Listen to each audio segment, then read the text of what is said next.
ဘလို့စိတ်ကူးနေမြတော်တဲ့ဝင်သွားလည်းမသိပါဘူး ဘယ်လိုစိတ်ကူးတဲ့တော်တဲ့ဝင်ရမှာလဲစစ်တပ်ကအာဏာထိန်းတဲ့အချိန်မှာဒီကောင်တကောင်ကစာနာပြပွဲတွေကိုလိုက်တယ်ပြီးတော့ရွာကိုလည်းပြန်မလာရဘူးအဲ့မှာဟိုတိုးမောင်ဆိုတဲ့ကောင်နဲ့တွေ့ပြီးတော်တဲ့ပါသွားတာပဲအဲ့ဒါပဲ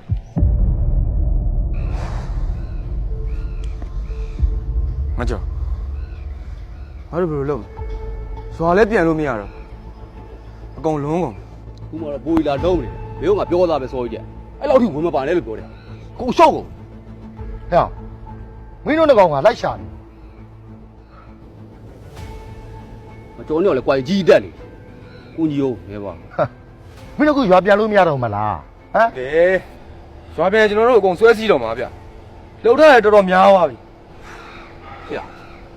ဦးတော်လိုက်ကြီးဆက်သွယ်ပြီးတော့ခံကလေးလက်မထိုးလိုက် အာခံဝန်ဂတိတွေမှာလက်မှတ်ထိုးမနေနဲ့နော်မင်းတို့ခံဝန်ဂတိလက်မှတ်ထိုးလဲမင်းတို့စောင့်ကြည့်ပြီးတော့ဆွဲစီမှာပဲ ဒါဆိုကျုပ်တို့ကဘာလုပ်အောင်မလဲဗျာ ဟာမင်းတို့တော်တော့သွားကွာစစ်တင်တန်းနဲ့ပါတက်လာပြီးနိုင်ငံရေးခုလုံးကွင်းတောင်းအမေရိကန်ရောက်အောင်တို့ဒါပဲရှိတာလေ ဟောကျုံတော့ရွက်ကူညီมาလေကူက ငါကူညီမှာပေါ့ငါကူညီမှာမလို့မင်းတို့လိုက်ရှာနေတာလေ ကိုတို့မအခုထမင်းစားဖို့တော့ပြဿနာတက်နေရနော် မပူနဲ့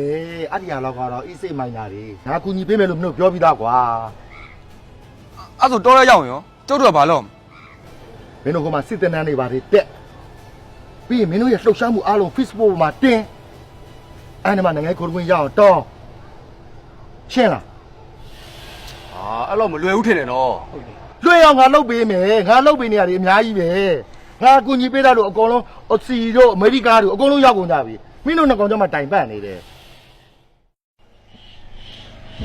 ဒါကတော့သူတို့သမိုင်းသူတို့ရေးတာပဲလေဘယ်တက်နိုင်မှာမလို့ကျိုးတို့ကလည်းကျိုးတို့သမိုင်းကိုရေးရမှာပေါ့တကယ်တမ်းကျတော့တိုင်းပြည်တစ်ခုရဲ့အရွေးကောက်ပွဲဆိုတာပြည်သူလူထုရဲ့ထွက်ပေါက်တစ်ခုဆိုတာရယ်ပြီးတော့စစ်တပ်အုပ်ချုပ်မှုအောက်ကနေလွတ်မြောက်ဖို့လမ်းစာဆိုတာကိုကျိုးတို့ရွာလူကြီးနားလည်အောင်လို့အစည်းအဝေးခေါ်ပြီးတော့ပြောပြရင်ကောင်းမယ်နဲ့တူတယ်ကောင်း ဒီနေ့စည်းဝေးကိုတက်ရောက်လာကြတဲ့ရပ်သူရွာသားတွေအားလုံးကိုကျေးဇူးတင်ပါတယ်အစည်းဝေးဆိုတာတဲ့ကျွန်တော်တို့ရဲ့ရပ်သူရွာသားတွေကိုနားလည်ရှင်းလင်းအောင်ကျွန်တော်တို့ကပြောပြနေတာပါဒါကြောင့်မလို့လဲဒေါက်တာမင်းလွင်တို့လိုဦးတိုက်ထွန်းတို့လိုရွာကိုပြန်ရောက်လာတဲ့အာယုတို့လိုသူတို့တွေရဲ့အကြံပေးချက်ရကျွန်တော်တို့ဒီလူပွဲလေးကိုစီစဉ်လိုက်ရတာပါကျွန်တော်အနေနဲ့လောက်ပဲပြောချင်ပါတယ်ဦးမင်းလည်းပြောပါဦး အော်ဟုတ်ကဲ့ပါ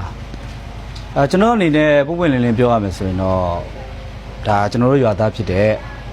ကျော်အောင်နဲ့ဗညာပေါ့လေသူတို့နှစ်ယောက်ဒီဘုံထောင်တဲ့ကိစ္စနဲ့ပတ်သက်ပြီးတော့ကျွန်တော်ပြောချင်ပါတယ်သူတို့ကဘာဖြစ်လို့ဒီဘုံကိုထောင်ရလဲဆိုတော့ကျွန်တော်ဒီဇင်ဘာ28မှာကျင်းပမယ်ရွေးကောက်ပွဲကိုဒါနှောက်ရက်အဟန့်အတားဖြစ်အောင်ဘုံထောင်တာပါတဲ့အဲ့တော့ဗျာအခုလိုမျိုးသူတို့ဒီလိုဘုံတွေထောင်လိုက်တော့တနိုင်ငံလုံးအတိုင်းအတာနဲ့ကျင်းပမဲ့ရွေးကောက်ပွဲကြီးကပျက်စီးသွားမှာမဟုတ်တာ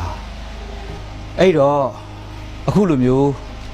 ဒဏ်ရာအနာတရားဖြစ်မဲ့ကိစ္စတွေသွေးထက်တန်ရုံဖြစ်မဲ့ကိစ္စမျိုးတွေအသက်ဆုံးရှုံးရမဲ့ကိစ္စမျိုးတွေကိုမလုပ်ကြပါနဲ့ဗျာလုပ်ဖို့လည်းမတိုက်တွန်းကြပါနဲ့ကျွန်တော်ဆရာဝန်တယောက်အနေနဲ့အနှုတ်ညွတ်တောင်းပန်ချင်ပါတယ် ဆရာကျွန်